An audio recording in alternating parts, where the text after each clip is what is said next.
With my signing, we move one step closer to the truth that they will try to deny, but that survivors deserve their day of justice, and the American people demand it. 50 days is a very long time.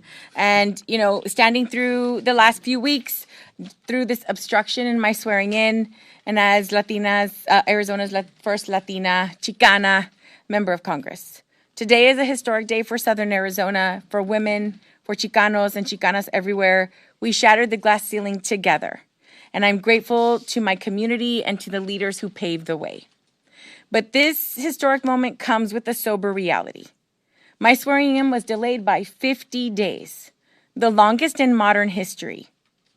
And let's understand very clearly that if I were a Republican, I would not have waited this long. If I were a man, I would not have waited this long. We all know that the rules are always different for women of color and people of color. And we have to fight against that. There is no way that this can ever happen again to anyone at all. We're going to push forward bipartisan legislation to ensure it, because we cannot allow this to happen to anybody again. For one individual to be able to silence 800,000 people, it's unconscionable. It's grosero. It's just not okay. And so, this representation is so important. It's important to me as the daughter of Congressman Grijalva, who served our community for 50 years total, 22 years in Congress. People in our community know what it's like to depend on a Grijalva. And for us to not have that representation was painful.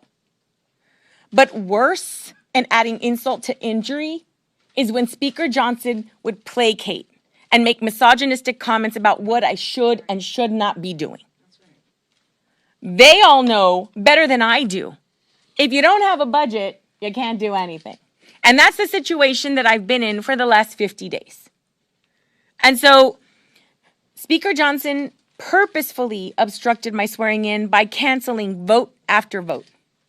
And the Epstein files discharge petition sat one signature short. With my signing, we move one step closer to the truth that they will try to deny, but that survivors deserve their day of justice, and the American people demand it. We also stand on the eve of another vote that shows how little Republicans understand working families. They've already passed a bill stripping health insurance from more than 15 million people. Now they're pushing one that will send premiums skyrocketing for 22 million more. These attacks fall hardest on vulnerable communities, especially Latino children, who rely on Medicaid and CHIP because their parents work jobs without employer-provided coverage. But the Congressional Hispanic Caucus understands what's at stake, and we will stand together to defend families, protect our democracy, and demand accountability from those who abuse power. And finally, my overwhelming election in Arizona sends a clear message. This nation, built by immigrants, strengthened by diversity, will choose hope over hate and leadership over chaos every time. That's right. We are here to build, not tear down, our shared future. Muchas gracias. Thank you so much.